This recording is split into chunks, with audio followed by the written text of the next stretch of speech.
नमस्कार, मेरे चैनल में आपका बहुत बहुत स्वागत है। और आज इस वीडियो में हम कार्सिनोसिन के मानसिक लक्षण को समझेंगे। वीडियो को पूरा अवश्य देखें ताकि आप पूरी तरह से समझ सकें। तो आइए समझते हैं। हम देखेंगे कि भद्र, स्नेहशील तथा आसानी से प्रभावित हो जाने वाला व्यक्ति कार्सिनोसिन ही तो है। अगर आप इसकी बातों को ध्यान से सुने और समझे तो आप पाएंगे कि कार्सिनोसिन सदा ही दूसरों को खुश रखने में तत्पर है। अपनी स्वार्थहीनता और दूसरों की खुशी के लिए अपनी इच्छाओं की कुर्बानी कर देना इसकी फितरत है। कार्सिनोसिन हर प्रकार के विवादों से दूर रहकर किसी भी तरह का कड़वा, क्रूर तथा गाली गलौज बातें ना तो करता है ना ही बर्दाश्त कर पाता है। इसलिए आप देखेंगे कि जिस परिवार में कार्सिनोसिन व्यक्तित्व वाला आदमी होता है वह पूरे परिवार को तालमेल के साथ सुख, शांति तथा अमन चैन का जीवन जीता है, क्योंकि वह बहुत ही पोलाइट के साथ परोपकारी भी होता है, जो सदा उदारता पूर्वक दूसरों की सहायता के लिए तत्पर रहता है। कार्सिनोसिन के इतिहास की ओर आप झांकेंगे तो आप पाएंगे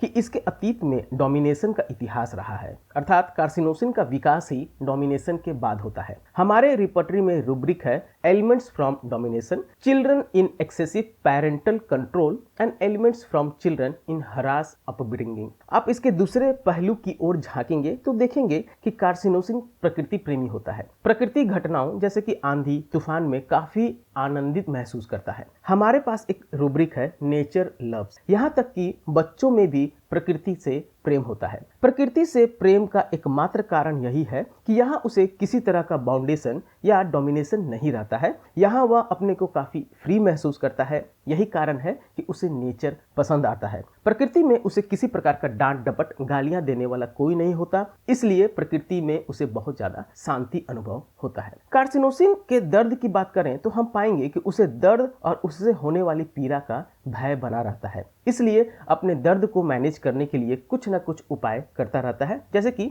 एलोपैथिक दवाई का सेवन, अन्य घरेलू तथा झाड़ फूक आदि, जिससे उसको थोड़ी सी राहत महसूस होती है। यही कारण है कि कार्सिनोसिन रेस्ट डिजायर्स तथा सुपरस्टिशियस भी है। कार्सिनोसिन को स्मरण रखने के लिए एक बात सदा याद रखना चाहिए कि कार्सिनोसिन हमेशा अपने परिवार, आसपास के लोग तथा दोस्त साथियों के साथ तालमेल बनाए रखता है। इस तालमेल को बनाए रखने के लिए उसे सदा दूसरों की इच्छाओं की पूर्ति करना, दूसरों का सहायता करना पड़ता है, यानी दूसरों के लिए सदा नाचते रहता है और ऐसा करने में उसे काफी सुकून महसूस होता है। अगर रिपर्टरी का माइंड सेक्शन देखेंगे तो कार्सिनोसिन के लिए रूब्रिक मिलेगा बिनेवोलेंस अर्थात परोपकारिता, pleasing desires to please others, pleasing desires parents. Carcinosin के स्वभाव पर गौर करेंगे तो आप पाएंगे कि वह इतना सॉफ्ट हार्टेड पर्सन होता है कि उसे टीवी में भी दूसरों का गवारपन बर्दाश्त नहीं होता है। वह कोई बुरा समाचार भी नहीं सुन सकता है। परोपकारिता तो उसके रग रग में भरी होती है, परंतु इसके बदले में वह सिर्फ अपनी प्रशंसा के अलावा और किसी चीज की अपेक्षा